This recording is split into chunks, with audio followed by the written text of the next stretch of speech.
क्रियाक्रम से छुट्टी मिली। दूसरे ही दिन सवेरे मूलिया ने दोनों बालकों को गोद में उठाया और अनाज मोड़ने चली। खलियान में पहुंचकर उसने एक को तो पेड़ के नीचे घास के नरम बिस्तर पर सुला दिया और दूसरे को वहीं बैठाकर अनाज मोड़ने लगी।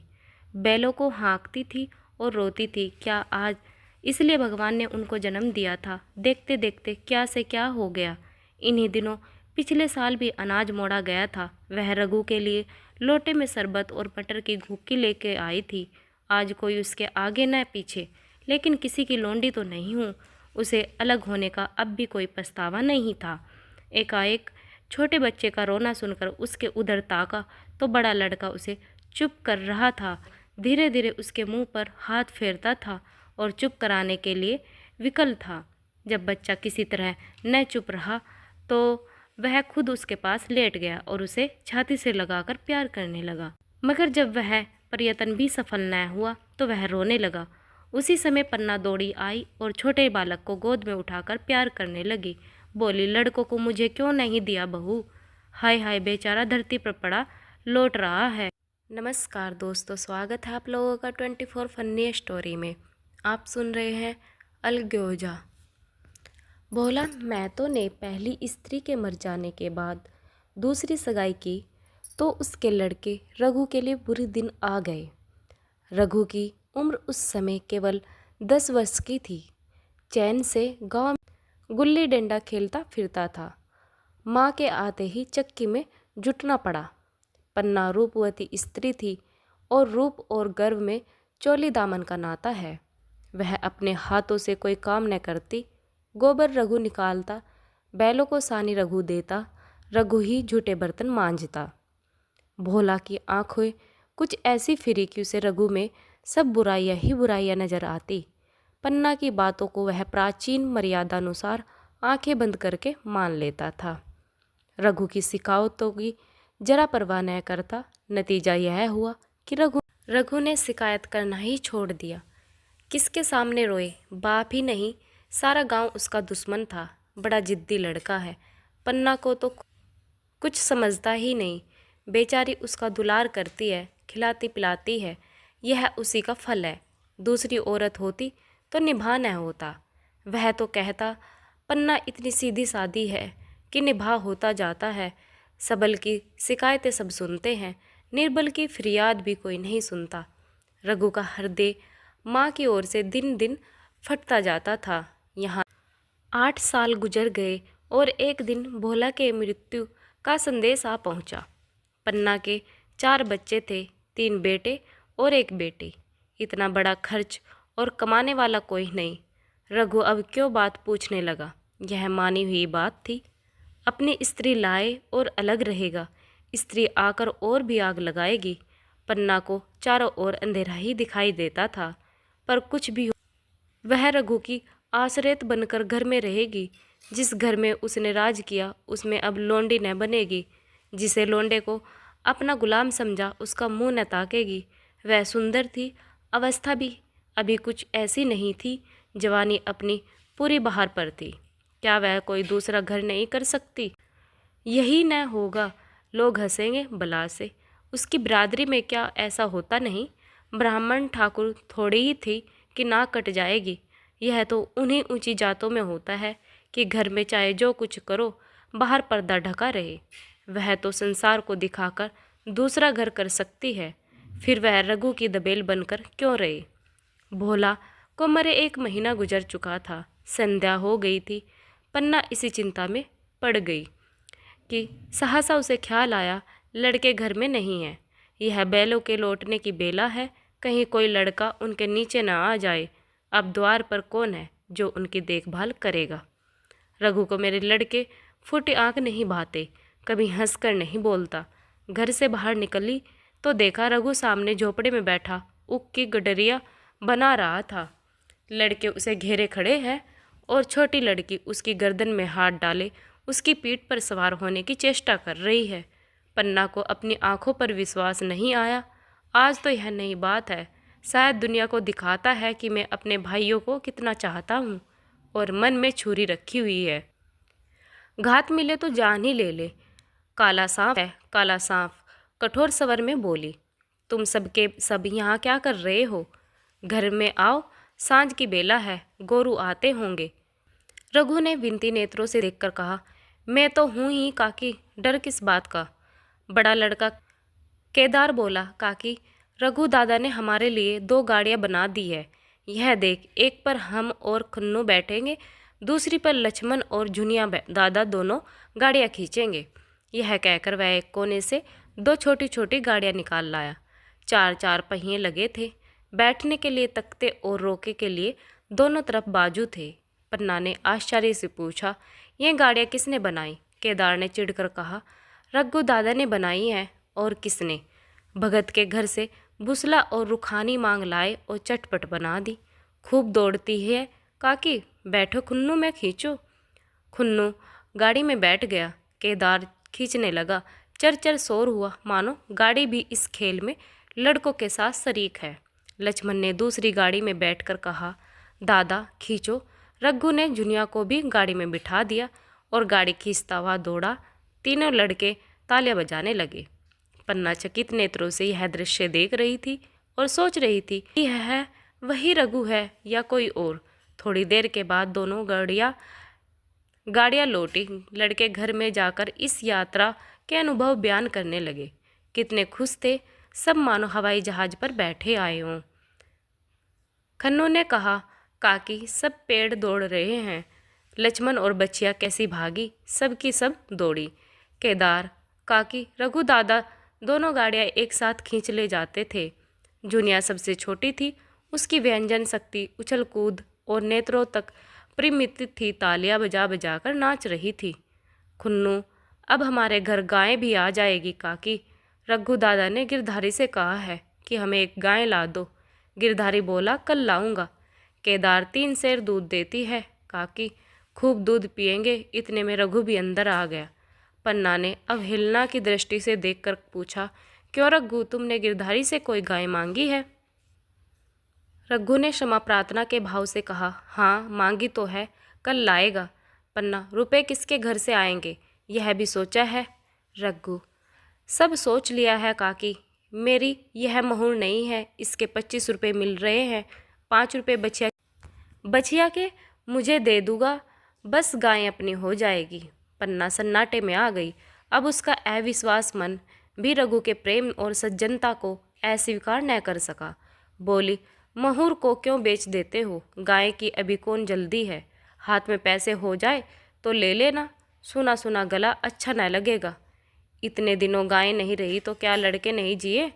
रघु दार्शनिक भाव से बोला, बच्चों के खाने पीने के यही दिन है काकी, इस उम्र में न खाए तो फिर क्या खाएंगे? मोहर पहनना मुझे अच्छा मालूम नहीं होता, लोग समझते होंगे कि बाप तो गया, इसे मोहर पहनने की सूझी है। भोला, मैं तो गाय की चिंता ही में चल बसे, न रुपए आए न गाय मिली। मजबूर थे। रघु ने यह समस्या कितनी सुगमता से हल कर दी। आज जीवन में पहली बार पन्ना को रघु पर विश्वास आया। बोली, जब गहना ही बेचना है तो अपनी मोहर क्यों बेचोगे, मेरी हुसली ले लेना। रघु, नहीं काकी, वह तुम्हारे गले में बहुत अच्छी लगती है, मर्दों को क्या मोहर पहनने या न पहने। पन्ना, चल मैं बूढ़ी हुई, अब हुसली पहनकर क्या करना, तू अभी लड़का है, तेरा गला अच्छा न लगेगा। रघु मुस्कुराकर बोला, तुम अभी से कैसी बूढ़ी हो गई, गांव में है कौन तुम्हारे? रघु की सरल आलोचना ने पन्ना को लज्जित कर दिया। उसके रुख मुरझाए मुख पर प्रशंसा की लाली दौड़ गई। 5 साल गुजर गए।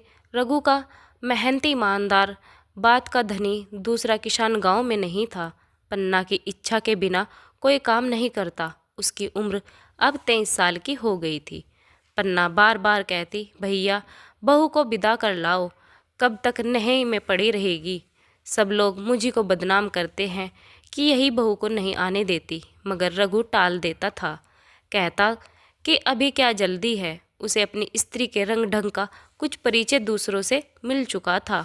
ऐसी औरतों को घर में लाकर वह अपनी शांति में बाधा नहीं डालना चाहता था। आखिर एक दिन पन्ना ने जिद करके कहा, तो तुम न लाओगे? कह दिया कि अभी कोई जल्दी नहीं, तुम्हारे लिए जल्दी न होगी, मेरे लिए तो जल्दी है, मैं आज आदमी भेजती हूँ। पछताओगे काकी, उसका मिजाज अच्छा नहीं है तुम्हारी बला से। जब मैं उससे बोलूँगी ही नहीं तो क्या वह हवा से लड़ेगी? रोटियां तो बना लेगी, मुझसे भीतर बाहर का सारा काम नहीं होता। मैं आज बुलाए लेती हूँ। बुलाना चाहती हो बुला लो, मगर फिर यह न कहना कि यह मेहरिया को ठीक नहीं करता, उसका गुलाम हो गया। न कहूँगी, जाकर 2 साड़ियाँ और मिठाई ले आ। तीसरे दिन मूलिया मेके से आ गई। दरवाजे पर नगाड़े बजे, शहनाइयों की मधुर ध्वनि आकाश में गूंजने लगी। मुंह दिखावे की रस्म अदा हुई। वह इस मरुभूमि में निर्मल जलधारा थी। गेहुआ रंग था, बड़ी बड़ी नोकीली पलके, कपोलों पर हल्की सुर्खी, आंखों में प्रबल आकर्षण। रघु उसे देखते ही मंत्रमुग्ध हो गया। प्रातःकाल पानी का घड़ा लेकर चलती, तब उसका गेहुआ रंग प्रभात की सुनहरी किरणों से कुंदन हो जाता, मानो उषा अपनी सारी सुगंध, सारा और अनुमाद लिए मुस्कुराती चली जाती हो। मूलिया में कैसे ही जली भुनी आई थी। मेरा शोहर छाती फाड़ फाड़ कर काम करे और पन्ना रानी बनी बैठी रहे, उसके लड़े रईस जादे बने घूमे। मूलिया से यह बर्दाश्त न होगा। वह किसी की गुलामी न करेगी। अपने लड़के तो अपने होते ही नहीं, भाई किसके हो? जब तक पर नहीं निकलते रघु को घेरे हुए हैं। जो ही सारा श्यान हुए पर झाड़ कर निकल जाएंगे, बात भी न पूछेंगे। एक दिन उसने रघु से कहा, तुम्हें इस तरह गुलामी करनी हो तो करो, मुझसे न होगी। रघु, तो फिर क्या करूं, तू ही बता। लड़के तो अभी घर का काम करने लायक भी नहीं हैं। मूलिया, लड़के रावत के हैं, कुछ तुम्हारे नहीं। यही पन्ना है जो तुम्हें दाने दाने को तरसाती थी। सब सुन चुकी हूँ। मैं लौंडी बनकर न रहूँगी। रुपए पैसे का मुझे हिसाब नहीं मिलता। न जाने तुम क्या लाते हो और क्या करते हो। तुम समझते हो रुपए घर ही में तो हैं, मगर देख लेना तुम्हें जो 1 फूटी कौड़ी भी मिले। रघु, रुपए पैसे तेरे हाथ में देने लगूं तो दुनिया क्या कहेगी, यह तो सोचा। मूलिया, दुनिया जो चाहे कहे, दुनिया के हाथों बिकी नहीं हूँ। देख लेना भांड लीप कर हाथ काला ही रहेगा। फिर तुम अपने भाइयों के लिए मरो, मैं क्यों मरूं? रघु ने कुछ जवाब न दिया। उसे जिस बात का भय था वह इतनी जल्द सिर पर आ पड़ी। अब अगर उसने बहुत तथ्योयंबो किया तो साल 6 महीने और काम चलेगा। बस आगे यह डोंगा चलता नजर नहीं आता। बकरे की माँ कब तक खैर मनाएगी? एक दिन पन्ना ने मुँहे का सूखा वन डाला। बरसाल मूलिया से बोली, बहू जरा देखती रहना, मैं तालाब में नहा आऊँ। मूलिया ने लापरवाही से कहा, मुझे नींद आ रही है, तुम बैठ कर देखो। एक दिन न नहाओगी तो क्या होगा? पन्ना ने साड़ी उतार कर रख दी, नहाने न गई। मूलिया का वार खाली गया। कई दिन के बाद एक शाम को पन्ना धान रोप कर लौटी। अंधेरा हो गया था। दिन भर की भूखी थी। आशा थी बहू ने रोटी बना रखी होगी, मगर देखा तो यहाँ चूल्हा ठंडा पड़ा हुआ था और बच्चे मारे भूख के तड़प रहे थे। मूलिया से आहिस्ता से पूछा, आज अभी चूल्हा नहीं जला? केदार ने कहा, आज दोपहर को भी चूल्हा नहीं जला काकी, भाभी ने कुछ बनाया ही नहीं। पन्या, तो तुम लोगों ने खाया क्या? केदार, कुछ नहीं, रात की रोटियां थी, खुन्नू और लक्ष्मण ने खाई, मैंने सत्तू खा लिया। पन्ना, और बहू? केदार, वह पड़ी सो रही है, कुछ नहीं खाया। पन्ना ने उसी वक्त चूल्हा जलाया और खाना बनाने बैठ गई। आटा गूंथती थी और रोती थी। क्या नसीब है, दिन भर खेत में जली, घर आई तो चूल्हे के सामने जलना पड़ा। केदार का 14वां साल था। भाभी के रंग ढंग देखकर सारी स्थिति समझ रहा था। बोला, काकी, भाभी अब तुम्हारे साथ रहना नहीं चाहती। पन्ना ने चौंक कर पूछा, क्या कुछ कहती थी? केदार, कहती तो कुछ नहीं, मगर उसके मन में यही बात है। फिर तुम क्यों नहीं उसे छोड़ देती? जैसे चाहे रहे, हमारा भी भगवान है। पन्ना ने दांतों से जेब दबाकर कहा, चुप मर, मेरे सामने ऐसी बात भूल कर भी न कहना। रघु तुम्हारा भाई नहीं, तुम्हारा बाप है। मूलिया से कभी बोलोगे तो समझ लेना जहर खा लूँगी। दशहरे का त्यौहार आया। इस गांव से कोस भर एक पूर्वे में मेला लगता था। गांव के सब लड़के मेला देखने चले। पन्ना भी लड़कों के साथ चलने को तैयार हुई, मगर पैसे कहाँ से आए? कुंजी तो मूलिया के पास थी। रघु ने आकर मूलिया से कहा, लड़के मेले जा रहे हैं, सबों को 2-2 पैसे दे दो। मूलिया ने त्योरिया चढ़ाकर कहा, पैसे घर में नहीं है। रघु, अभी तो तिलहन बिका था, क्या इतनी जल्दी रुपए उठ गए? मूलिया, हाँ उठ गए। रघु, कहाँ उठ गए? जरा सुनो, आज त्योहार के दिन लड़के मेला देखने न जाएंगे? मूलिया, अपनी काकी से कहो पैसे निकाले, गाड़ कर क्या करेगी? खूंटी पर कुंजी हाथ पकड़कर और बोली, कुंजी मुझे दे दो, नहीं तो ठीक न होगा। खाने पहनने को भी चाहिए, कागज़ किताब को भी चाहिए, उस पर मेला देखने को भी चाहिए। हमारी कमाई इसलिए नहीं है कि दूसरे खाए और मूँछों पर ताव दे। पन्ना ने रघु से कहा, भैया पैसे क्या होंगे, लड़के मेला देखने न जाएंगे? रघु ने झिड़क कर कहा, मेला देखने क्यों न जाएंगे, सारा गांव जा रहा है, हमारे ही लड़के हैं ना। यह कहकर रघु ने अपना हाथ छुड़ा लिया और पैसे निकालकर लड़के को दे दिए। मगर कुंजी जब मूलिया को देने लगा तब उसने उसे आंगन में फेंक दिया और मुंह लपेट कर लेट गई। लड़के मेला देखने न गए। इसके बाद 2 दिन गुजर गए। मूलिया ने कुछ नहीं खाया और पन्ना भी भूखी रही। रघु कभी इसे मनाता कभी उसे, पर न यह उठती न वह। आखिर रघु ने हैरान होकर मूलिया से पूछा, कुछ मुंह से तो कहोगी, चाहती क्या है? मूलिया ने धरती को संबोधित करके कहा, मैं कुछ नहीं चाहती, मुझे मेरा घर पहुंचा दो। रघु, अच्छा उठ, बना खा, पहुंचा दूंगा। मूलिया ने रघु की ओर आंखें उठाई। रघु उसकी सूरत देखकर डर गया। वह माधुर्य मोहकता लावण्य गायब हो गया था। दांत निकल आए थे, आंखें फट गई थी, नथुने फड़क रहे थे। अंगारे की इसी लाल आंखों से देखकर बोली, अच्छा तो काकी ने यह सलाह दी है, यह मंत्र पढ़ा है, तो यहाँ ऐसी कच्चे नहीं हूँ। तुम दोनों की छाती पर मूंग दलूंगी। किस फेर में हो? रघु, अच्छा तो मूंग ही दल लेना, कुछ खा पी लेगी तभी तो मूंग दलेगी। मूलिया, अब तो तभी मुंह में पानी डालूंगी जब घर अलग अलग हो जाए, बहुत झेल चुकी हूँ, अब नहीं झेला जाता। रघु सन्नाटे में आ गया। एक दिन तक उसके मुंह से आवाज़ ही नहीं निकली। अलग होने की उसने स्वप्न में भी कल्पना नहीं की थी। उसने गांव में 2-4 परिवारों को अलग होते देखा था। वह खूब जानता था रोटी के साथ लोगों के हृदय भी अलग हो जाते हैं, अपने हमेशा के लिए गैर हो जाते हैं। फिर उनमें वही नाता रह जाता है जो गांव के आदमियों में।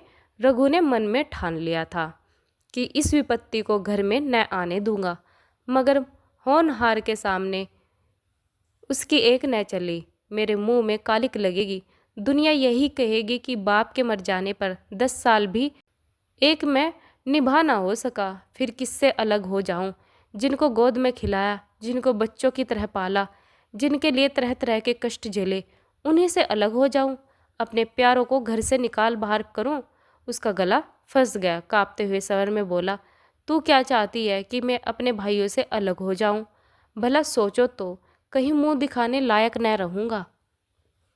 मूलिया, तो मेरा इन लोगों के साथ निभाना होगा। रघु, तो अलग हो जा, मुझे अपने साथ क्यों घसीटती है? मूलिया, तो मुझे क्या तुम्हारे घर में मिठाई मिलती है? मेरे लिए क्या संसार में जगह नहीं है? रघु, तेरी जैसी मर्जी, जहाँ चाहे रह, मैं अपने घर वालों से अलग नहीं हो सकता। जिस दिन इस घर में 2 चूल्हे जलेंगे उस दिन मेरे कलेजे के 2 टुकड़े होए जाएंगे। मैं यह चोट नहीं सह सकता। तुझे जो तकलीफ हो वह मैं दूर कर सकता हूँ। माल असबाब की मालकिन तू है, अनाज पानी तेरे ही हाथ में। अब रह क्या गया? अगर कुछ काम धंधा करना नहीं चाहती मत कर। भगवान ने मुझे समाई दी होती तो मैं तुझे तिनका तक उठाने न देता। तेरे यह सुकुमार हाथ पांव मेहनत मजदूरी करने के लिए बनाए ही नहीं गए हैं, मगर क्या करूँ, अपना कुछ बस ही नहीं है। फिर भी तेरा जी कोई काम करने को न चाहे मत कर, मगर मुझसे अलग होने को न कह, तेरे पैरों पड़ता हूँ। मूलिया ने सिर से अचल खिसकाया और जरा समीप आकर बोली, मैं काम करने से नहीं डरती, ना बैठे बैठे खाना खाना चाहती हूँ, मगर मुझसे किसी की धोस नहीं सहती। तुम्हारी ही काकी घर का काम काज करती है तो अपने लिए करती है, अपने बाल बच्चों के लिए करती है, मुझ पर कुछ एहसान नहीं करती। फिर मुझ पर धोस क्यों जमाती है? उन्हें अपने बच्चे प्यारे होंगे, मुझे तो तुम्हारा आसरा है। मैं अपनी आंखों से यह नहीं देख सकती कि सारा घर तो चैन करे, जरा से बच्चे तो दूध पिए, और जिसके बल बूते पर गृहस्थी बनी हुई है वह मट्ठू को तरसे, कोई उसको पूछने वाला न हो। जरा अपना मुंह तो देखो, कैसी सूरत निकल आई है। औरों के तो 4 बरस में अपने पट्टे तैयार हो जाएंगे, तुम 10 साल में खाट पर पड़ जाओगे। बैठ जाओ, खड़े क्यों हो? क्या मार कर भागोगे? मैं तुम्हें ज़बरदस्ती न बांध लूँगी, या मालकिन का हुक्म नहीं है। सच कहूँ, तुम बड़े कटकलेजी हो, मैं जानती हूँ। ऐसे निर्मोही से पाला पड़ेगा तो इस घर में भूल कर बह न आती, मन न लगाती, मगर अब तो मन तुमसे लग गया। घर भी जाऊं तो मन यहीं रहेगा।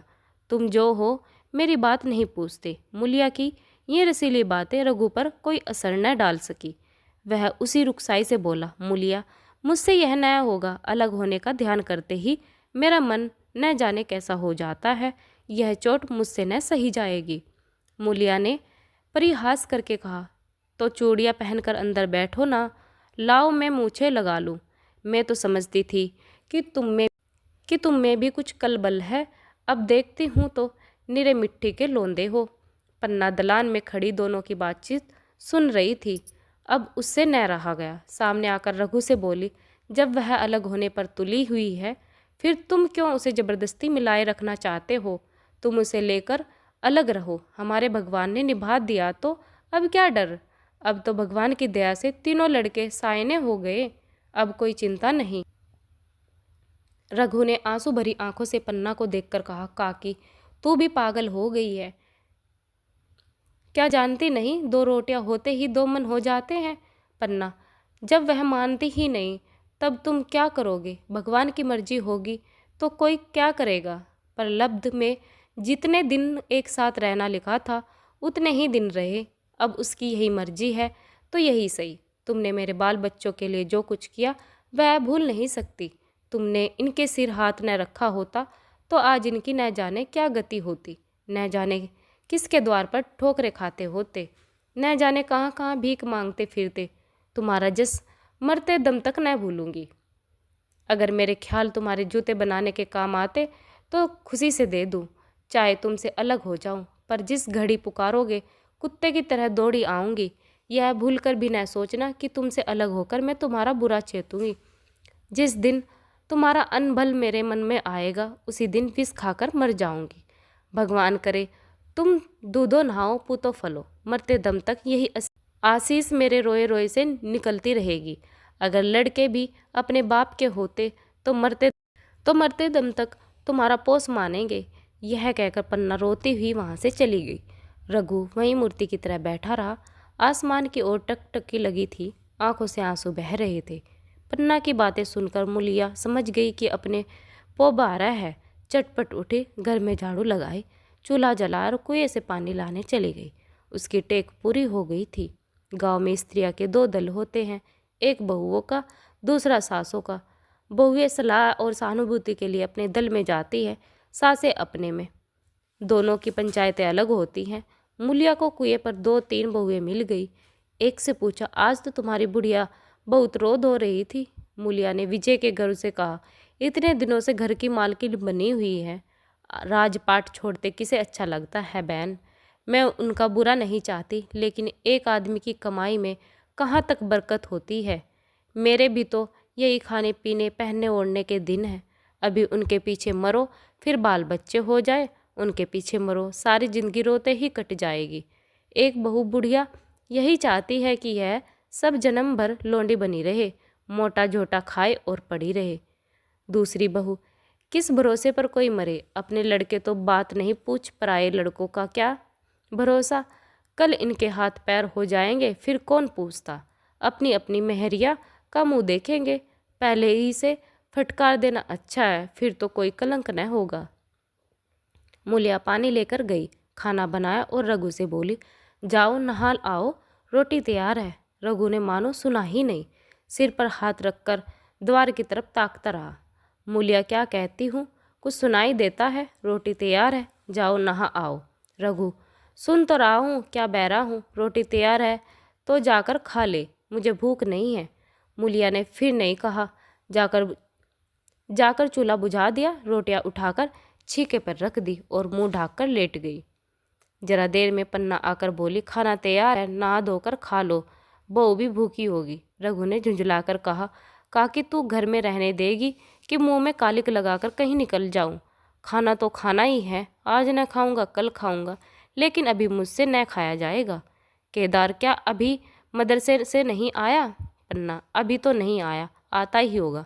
पन्ना समझ गई कि जब तक वह खाना बनाकर लड़कों को न खिलाएगी और खुद न खाएगी, रघु न खाएगा। इतना ही नहीं, उसे रघु से लड़ाई करनी पड़ेगी, उसे जलीकट्टी सुनानी पड़ेगी, उसे यह दिखाना पड़ेगा कि मैं ही उससे अलग होना चाहती हूँ, नहीं तो वह इसी चिंता में घुलकर प्राण दे देगा। यह सोचकर उसने अलग चूल्हा जलाया और खाना बनाने लगी। इतने में केदार और खुन्नू मदरसे से आ गए। पन्ना ने कहा, आओ बेटा खा लो, रोटी तैयार है। केदार ने पूछा, भैया को भी बुला लूँ ना? पन्ना, तुम आकर खा लो, उसकी रोटी बहू ने अलग बनाई है। खुन्नू, जाकर भैया से पूछ ना आऊँ? पन्ना, जब उनका जी चाहेगा खाएंगे, तू बैठकर खा, तुझे इन बातों से क्या मतलब? जिसका जी चाहेगा खाएगा, जिसका जी न चाहेगा न खाएगा। जब वह उसकी बीवी अलग रहने पर तुले हैं तो कौन मनाए? केदार, तो क्यों अम्मा जी, क्या हम अलग घर में रहेंगे? पन्ना, उनका जी चाहे एक घर में रहे, जी चाहे आंगन में दीवार डाल ले। खन्नू ने दरवाजे पर आकर झांका, सामने फूस की झोपड़ी थी, वही खाट पर पड़ा रघु नारियल पी रहा था। खन्नू, भैया तो अभी नारियल लिए बैठे हैं। पन्ना, जब जी छाएगा खा लेंगे। केदार, भैया ने भाभी को डांटा नहीं। मूलिया अपनी कोठरी में पड़ी सुन रही थी, बाहर आकर बोली, भैया ने तो नहीं डांटा, अब तुम आकर डांटो। केदार के चेहरे पे रंग उड़ गया, फिर जबान न खोलेगी। तीनों लड़कों ने खाना खाया और बाहर निकले। लू चलने लगी थी। आम के बाग में गांव के लड़के लड़कियां हवा से गिरे हुए आम चुन रहे थे। केदार ने कहा, आज हम भी आम चुनने चले, खूब आम गिरे रहे हैं। खुन्नू, दादा जो बैठे हैं। लक्ष्मण, मैं न जाऊंगा, दादा घुड़केंगे। केदार, वह तो अब अलग हो गए। लक्ष्मण, तो अब हमको कोई मारेगा तब भी दादा न बोलेंगे। केदार, वाह, तब क्यों न बोलेंगे? रघु ने तीनों लड़कों को दरवाजे पर खड़े देखा पर कुछ बोला नहीं। पहले तो वह घर के बाहर निकलते ही उन्हें डांट बैठता था, पर आज वह मूर्ति के समान निश्चल बैठा रहा। अब लड़कों को कुछ साहस हुआ, कुछ दूर और आगे बढ़े। रघु अब भी नहीं बोला। कैसे बोले, वह सोच रहा था। काकी ने लड़कों को खिला पिला दिया, मुझसे पूछा तक नहीं। क्या उसकी आंखों पर भी पर्दा पड़ गया? अगर मैंने लड़कों को पुकारा और वह न आए तो मैं उनको मार पीटूं तो न सकूंगा। लू में सब मारे मारे फिरेंगे, कहीं बीमार न पड़ जाए। उसका दिल महसूस कर रह जाता, लेकिन मुंह से कुछ न कह सकता। लड़कों ने देखा कि यह बिल्कुल नहीं बोलते तो निर्भय होकर चल पड़े। सहसा मूलिया ने आकर कहा, अब तो उठोगे कि अब भी नहीं? जिनके नाम पर फाका कर रहे हो उन्होंने मज़े से लड़कों को खिलाया और आप खाया, अब आराम से सो रही है। मोरो पिया बात न मोचे, मोरो सुहागनी नावो। एक बार भी तो मुंह से न फूटा कि चलो भैया खाओ। रघु को इस समय मर्मांतक पीड़ा हो रही थी। मूलिया के इन कठोर शब्दों ने घाव पर नमक छिड़क दिया। दुखित नेत्रों से देखकर बोला, तेरी जो मर्जी थी वही तो हुआ। अब जो ढोल बजा मूलिया ने, नहीं, तुम्हारे लिए थाली परोस बैठी। रघु, मुझे चिढ़ा मत, तेरे पीछे मैं भी बदनाम हो रहा हूँ। जब तू किसी की होकर नहीं रहना चाहती तो दूसरे क्यों गरज है जो मेरी खुशामद करे? जाकर काकी से पूछ, लड़के आम चुनने गए हैं, उन्हें पकड़ लाऊं? मूलिया अंगूठा दिखाकर बोली, यह जाता है, तुम्हें 100 बार गरज हो, जाकर पूछो। इतने में पन्ना भी भीतर से निकल आई। रघु ने पूछा, लड़के बगीचे में चले गए काकी, लू चल रही है। पन्ना, अब उनका कौन पूछता है? बगीचे में जाए, पेड़ पर चढ़े, पानी में डूबे, मैं अकेली क्या क्या करूं? रघु, जाकर पकड़ लाऊं? पन्ना, जब तुम्हें अपने मन से नहीं जाना है तो फिर मैं जाने को क्यों कहूँ? तुम्हें रोकना होता तो रोक न देते, तुम्हारे सामने ही तो गए होंगे। पन्ना की बातें पूरी भी नहीं हुई थी कि रघु ने नारियल कोने में रख दिया और बाग की तरफ चला। रघु लड़कों को लेकर बाग से लौटा तो देखा मूलिया अभी तक झोपड़े में खड़ी है। बोला, तू जाकर खा क्यों नहीं? मुझे तो इस बेला भूख नहीं। मूलिया ऐंठ कर बोली, हाँ, भूख क्यों लगेगी? भाइयों ने खाया, वह तुम्हारे पेट में पहुंच गया। रघु ने दांत पीस कर कहा, मुझे जला मत मूलिया, नहीं, अच्छा नहीं होगा। खाना कहीं भागा नहीं जाता, एक बेला न खाऊंगा तो मर न जाऊंगा। क्या तू समझती है घर में आज कोई बात हो गई? तूने घर में चूल्हा नहीं जलाया, मेरे कलेजे में आग लगाई। मुझे घमंड था कि और चाहे कुछ हो जाए पर मेरे घर में फूट का रोग न आएगा, पर तूने घमंड चूर कर दिया। प्रारब्ध की बात है।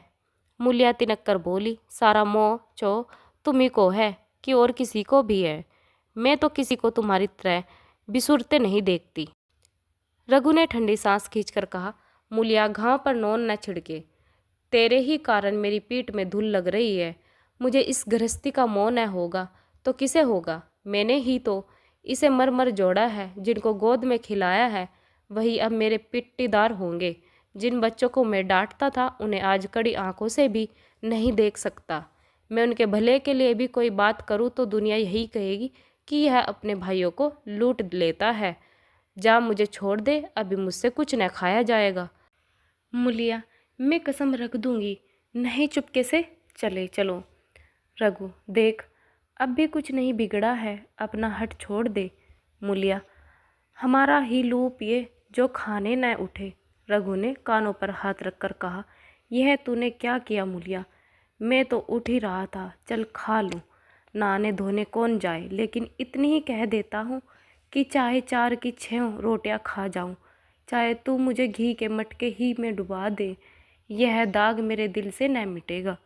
मूलिया, दाग साग सब मिट जाएगा, पहले सबको ऐसा ही लगता है। देखते नहीं हो उधर कैसी चैन की बंसी बज रही है। वह तो मना ही रही थी कि किसी तरह यह सब अलग हो जाए। अब वह पहले किसी चांदी तो नहीं है कि जो कुछ घर में आवे सब गायब। अब क्यों हमारे साथ रहने लगी? रघु ने आहत स्वर में कहा, इसी बात का तो तुझे गम है। काकी ने मुझे ऐसी ही आशा न थी। रघु खाना खाने बैठा तो कॉर्विस की घूंट सा लगता था। जान पड़ता था रोटियां भूसी की है, दाल पानी सी लगती। पानी कंठ के नीचे न उतरता था।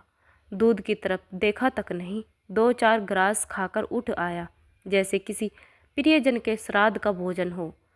रात का भोजन भी उसने इसी तरह किया। भोजन क्या किया, कसम पूरी की। रात भर उसका चिंतन उद्गिन रहा। एक अज्ञात शंका उसके मन पर छाई हुई थी, जैसे भोला मैं तो द्वार पर बैठा रो रहा हो। वह कई बार चौंक कर उठा। ऐसा जान पड़ा भोला उसकी ओर तिरस्कार की आंखों से देख रहा है। वो दोनों जुन भोजन करता था, पर जैसे शत्रु के घर भोलों की शोक मगन मूर्ति आंखों से न उतरती थी। रात को उसे नींद न आती। वह गांव में निकलता तो इस तरह मुंह चुराए सिर झुकाए मानो गौ की हत्या हो। 5 साल गुजर गए। रघु अब 2 लड़कों का बाप था। आंगन में दीवार खिंच गई थी। खेतों में मैडे डाल दिए गए थे। बैल बछिया बांध लिए गए थे। केदार की उम्र अब 19 की हो गई थी। उसने पढ़ना छोड़ दिया था और खेती का काम करता था। खन्नू गायें चराता था। केवल लक्ष्मण अब तक मदरसे जाता था। पन्ना और मूलिया दोनों एक दूसरे की सूरत से जलती थी। मूलिया के दोनों लड़के बहुधा पन्ने के ही पास रहते थे। वही उन्हें उपटन मलती, वही काजल लगाती, वही गोद में लिए फिरती, मगर मूलिया के मुंह से अनुग्रह का एक शब्द भी न निकलता था। न पन्ना को उसकी इच्छा थी। वह जो कुछ करती निर्वाज भाव से करती थी। उसके 2 लड़के अब कमाऊ हो गए थे। लड़की खाना पका लेती थी, वह खुद ऊपर का कामकाज कर लेती। इसके विरुद्ध रघु अपने घर पर अकेला था। वह भी दुर्बल, असक्त और जवानी में बूढ़ा। अभी आयु 30 वर्ष से अधिक न थी, लेकिन बाल खिचड़ी हो गए थे। कमर भी झुक चली, खांसी में जीर्ण कर रखा था। देखकर दया आती थी। और खेती पसीने की वस्तु है। खेती की जैसी सेवा होनी चाहिए वह उससे न हो पाती। फिर अच्छी फसल कहाँ से आती? कुछ रण भी हो गया, वह चिंता और मार डालती। अब उसे कुछ आराम मिलता है। इतने दिनों के निरंतर परिश्रम के बाद सिर का बोझ कुछ हल्का होता, लेकिन मूलिया के स्वार्थपरता और अदूरदर्शिता से लहराती हुई खेती उजाड़ दी। अगर सब एक साथ तो वह अब तक पेंशन पा जाता। मजे में द्वार पर बैठा हुआ नारियल पीता, भाई काम करते वह सलाह देता, मैं तो बना फिरता, कहीं किसी के झगड़े चुकाता, कहीं साधु संतों की सेवा करता। वह अवसर हाथ से निकल गया। अब तो चिंता भार दिन बढ़ता जाता था। आखिर उसे धीमा धीमा जबर रहने लगा। हृदय शूल चिंता, कड़ा परिश्रम, अभाव का यही पुरस्कार है। पहले कुछ परवाह न की, समझा आप ही आप अच्छा हो जाएगा, मगर कमजोरी बढ़ने लगी तो दवा की फिक्र हुई। जिसने जो बता दिया खा लिया। डॉक्टर और वेदों के पास और सामर्थ्य भी होती तो रुपए खर्च देने के सिवा और नतीजा ही क्या था। जीर्ण जवर की औषधि आराम और पुष्टिकारक भोजन है।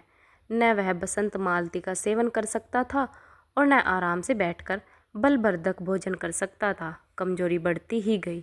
पन्ना को अवसर मिलता तो वह आकर उसे तसल्ली देती, लेकिन उसके लड़के अब रघु से बात न करते थे। दवा दारू तो क्या करते, उसका और मजाक उड़ाते थे। भैया समझते थे कि हम लोगों से अलग होकर सोने और ईंट रख लेंगे। भाभी भी समझती थी सोने से लज जाऊंगी। अब देखे कौन पूछता है। सिसक सिसक कर न मरे तो कह देना बहुत हाय हाय भी अच्छी नहीं होती। आदमी उतना काम करे जितना हो सके, यह नहीं कि रुपए के लिए जान दे दे। पन्ना कहती, रघु बेचारे का कौन दोष है। केदार, चल मैं खूब समझता हूँ। भैया की जगह मैं होता तो डंडे से बात करता। मजाल थी औरत ये जिद करती। यह भैया की चाल थी, सब सदी बदी बात थी। आखिर एक दिन रघु का टिमटिमाता हुआ दीपक बुझ गया। मौत ने सारी चिंताओं का अंत कर दिया। अंत समय उसने केदार को बुलाया था, पर केदार को ऊख में पानी देने जाना था। डरा कहीं दवा के लिए न भेज दे, बहाना बना दिया। मूलिया का जीवन अंधकार में हो गया। जिस भूमि पर वह उसने मुनसुबों की दीवार खड़ी की थी, वह नीचे से खिसक गई। जिसे खूंट के बल पर वह उछल रही थी, वह उखड़ गया। गांव वालों ने कहना शुरू किया कि ईश्वर ने कैसा तत्काल दंड दिया। बेचारे मारे लाज के अपने दोनों बच्चों को लिए रोया करती। गांव में किसी को मुंह दिखाने का साहस न होता। प्रत्येक प्राणी उससे यह कहता हुआ मालूम होता था, मारे घमंड के धरती पर पांव न रखती थी। आखिर सजा मिल गई कि नहीं। अब इस घर में कैसे निर्वाह होगा। वह किसके सहारे रहेगी, किसके बल पर खेती होगी। बेचारा रघु बीमार था, दुर्बल था, पर जब तक जीता रहा अपना काम करता रहा। मारे कमजोरी के कभी कभी सिर पकड़कर बैठ जाता और जरा दम लेकर फिर हाथ चलाने लगता था। सारी खेती तहस नहस हो रही थी। उसे कौन संभालेगा। अनाज की डांडे खलिहान में पड़ी थी, ऊख अलग सूख रही थी। वह अकेली क्या क्या करेगी। फिर सिंचाई अकेले आदमी का तो काम नहीं है। तीन तीन मजदूरों को कहाँ से लाए। गांव में मजदूर थे ही कितने। आदमियों के लिए खींचातानी हो रही थी। क्या करे क्या ना करे, इस तरह 13 दिन बीत गए। क्रियाक्रम से छुट्टी मिली। दूसरे ही दिन सवेरे मूलिया ने दोनों बालकों को गोद में उठाया और अनाज मोड़ने चली। खलिहान में पहुंचकर उसने एक को तो पेड़ के नीचे घास के नरम बिस्तर पर सुला दिया, दूसरे को वहीं बैठाकर अनाज मोड़ने लगी। बैलों को हाँकती थी और रोती थी। क्या इसलिए भगवान ने उसको जन्म दिया था। देखते देखते क्या हो गया। वह रघु के लिए लोटे में शरबत और मटर की घुंगी लेकर आई थी। आज कोई उसके आगे है न पीछे, लेकिन किसी की लोंडी तो नहीं हूँ। उसे अलग होने का अब तक भी कोई पछतावा नहीं था। एकाएक छोटे बच्चे का रोना सुनकर उसने उधर ताका तो बड़ा लड़का उसे चूम कर चुप कर रहा था। भैया चुप रहो चुप रहो, धीरे धीरे उसके मुंह पर हाथ फेरता था। चुप करने के लिए विकल था। जब बच्चा किसी तरह न चुप हुआ तो वह खुद उसके पास लेट गया और उसे छाती से लगाकर प्यार करने लगा। मगर जब यह प्रयत्न भी सफल न हुआ तो उसी समय पन्ना दौड़ी आई और छोटे बालक को गोद में उठाकर प्यार करती हुई बोली, लड़कों को मुझे क्यों न दे दिया आई बहू। हाय हाय, बेचारा धरती पर पड़ा लौटा रहा है। अब मैं मर जाऊं तो चाहे करना, अभी तो जीती हूँ। अलग हो जाने से बच्चे नहीं अलग हो गए। मूलिया ने कहा, तुम्हें भी तो छुट्टी नहीं थी अम्मा, क्या करती। पन्ना, तो तुझे यहाँ आने की ऐसी क्या जल्दी थी। डांड मोड़ न जाती। तीन तीन लड़के तो है और किस दिन काम आएंगे। केदार तो कल ही मोड़ने को कह रहा था, पर मैंने कहा पहले ऊख में पानी दे लो फिर आज मोड़ना। मड़ाई तो 10 दिन बाद हो सकती है। ऊख की सिंचाई न हुई तो सूख जाएगी। कल से पानी चढ़ा हुआ है, परसों तक खेत पुर हो जाएंगे, तब मड़ाई हो जाएगी। तुझे विश्वास न आएगा, जब से भैया मरे हैं केदार को बड़ी चिंता हो गई है। दिन में 100 बार पूछता है, भाभी बहुत रोती तो नहीं, देख लड़के भूखे तो नहीं। कोई लड़का रोता है तो दौड़ाता है, देख अम्मा क्या हुआ, बच्चा क्यों रो रहा है। कल रोकर बोला, अम्मा मैं जानता हूँ कि भैया इतनी जल्दी चले गए तो उनकी कुछ सेवा कर लेता। कहाँ जाएगा, कहाँ जगाए जगाए उठता था। अब देखती हो पहर रात से उठकर काम में लग जाता है। खुन्नू कल जरा सा बोला, पहले हम अपनी उक में पानी दे लेंगे तब भैया की उक में देंगे। इस पर केदार ने ऐसा डांटा कि खुन्नू के मुंह से फिर बात न निकली। बोला, कैसी तुम्हारी और कैसी भैया ने जीला न लिया होता तो आज तो मर गए होते, कहीं भीख मांगते होते। आज तुम बड़े उक वाले बने हो, यह उन्हीं का पुण्य प्रताप है कि आज भले आदमी बने बैठे हो। परसों रोटी खाने को बुलाने गई तो मुड़िया में बैठ रहा रो रहा था। पूछो क्यों रोता है तो बोला अम्मा भैया इसी अलगोजा के दुख से मर गए, नहीं अभी उनकी उम्र ही क्या थी। उस वक्त न सूझा नहीं उनसे क्यों बिगाड़ करते। यह कहकर पन्ना ने मुलिया की ओर संकेतपूर्ण दृष्टि से देखकर कहा, तुम्हें वह अलग न रहने देगा बहू। कहता है भैया हमारे लिए मर गए तो हम भी उनके बाल बच्चों के लिए मर जाएंगे। मुलिया की आंखों से आंसू जारी थे। पन्ना की बातों में आज सच्ची वेदना, सच्ची सत्तावना, सच्ची चिंता भरी हुई थी। मुलिया का मन कभी उसकी ओर इतना आकर्षित न हुआ था। जिनसे उसे व्यंग और प्रतिकार का भय था वे इतने दयालु, इतने शुभ चिंतक हो गए थे। आज पहली बार उसे अपनी स्वार्थपरता पर लज्जा आई। पहली बार आत्मा ने अलगोजे पर धिक्कारा। इस घटना को हुए 5 साल गुजर गए। पन्ना आज बूढ़ी हो गई। केदार घर का मालिक और मुलिया घर की मालकिन। खुन्नू और लाछन का भी विवाह हो गया। केदार अभी तक कुंवारा है, कहता है मैं विवाह न करूँगा। कई जगहों से बातचीत हुई, कई सगाई आई पर उसे हामी न भरी। पन्ना ने कप्पे लगाए, जाल फैलाए पर वह न फंसा। कहता औरतों से कौन सुख। मेहरिया घर में आई और आदमी का मिजाज बदला। फिर जो कुछ है वह मेहरिया है। माँ बाप भाई बंधु सब पर आए। जब भैया जैसे आदमी का मिजाज बदल गया तो फिर दूसरों की क्या गिनती। 2 लड़के भगवान के दिए हैं और क्या चाहिए। बिना ब्याह किए 2 बेटे मिल गए, इससे बढ़कर और क्या होगा। जिसे अपना समझो वह अपना है, जिसे गैर समझो वह गैर है। एक दिन पन्ना ने कहा, तेरा वंश कैसे चलेगा। केदार, मेरा वंश तो चल रहा है, दोनों लड़कों को अपना ही समझता हूँ मैं। पन्ना, समझने ही पर है तो मुलिया को भी अपनी मेहरिया समझता होगा। केदार ने झेपते हुए कहा, तुम तो गाली देती हो अम्मा। पन्ना, गाली कैसी, तेरी भाभी ही तो है। केदार, मेरे जैसे लंट गवार को वह क्या पूछने वाली है। पन्ना, तू करने को कहे तो मैं उससे पूछूं। नहीं मेरी अम्मा, कहीं रोने गाने न लगे। पन्ना, तेरा मन हो तो बातों बातों में उसके मन की था लूँ। केदार, मैं नहीं जानता, जो चाहे कर। पन्ना, केदार के मन की बात समझ गई। लड़के का दिल मुलिया पर आया हुआ है पर संकोच और भय के मारे कुछ नहीं कहता। उसी दिन उसने मुलिया से कहा, क्या करो बहू, मन की लालसा मन में ही रह जाती है। केदार का घर भी बस जाता तो निश्चित हो जाती। मुलिया, वह तो करने को ही नहीं कहता है। पन्ना, कहता है ऐसी औरत मिले जो घर में मेल से रहे तो कर लूँ। मुलिया, ऐसी औरत कहाँ मिलेगी अम्मा, कहीं ढूंढो। पन्ना, मैंने तो ढूंढ लिया है। मुलिया, सच, किस गांव की है। पन्ना, अभी न बताऊंगी।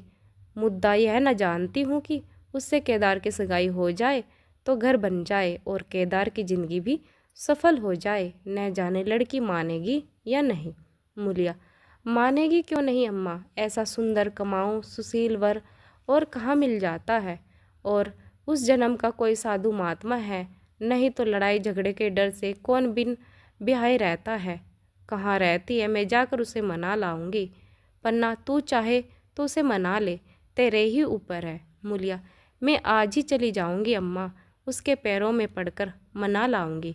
पन्ना, बता दो वह तू ही है। मुलिया लजा कर बोली, तुम तो अम्मा जी गाली देती हो। पन्ना, गाली कैसी, देवरी तो है। मुलिया, मुझ जैसी बुढ़िया को वह क्यों पूछेगा। पन्ना, वह तुझी पर दांत लगाए बैठा है, तेरे सिवा कोई और उसे भाती ही नहीं। डर के मारे कहता नहीं उसके मन की बात मैं जानती हूँ। वेदवे के शोक से मुरझाया हुआ मूलिया का पीत वदन कमल की भांति अरुण हो उठा। 10 वर्षों में जो कुछ खोया था वह उसी क्षण में मानो ब्याज के साथ मिल गया। वही लावण्य, वही विकास, वही आकर्षण, वही लोच। दोस्तों, आप लोगों को हमारी कहानी अच्छे लगे तो लाइक, शेयर, कमेंट जरूर करें और चैनल को सब्सक्राइब करना ना भूलें। साथ में बेल आइकन जरूर दबाएं। कहानी सुनने के लिए आप लोगों का बहुत बहुत धन्यवाद।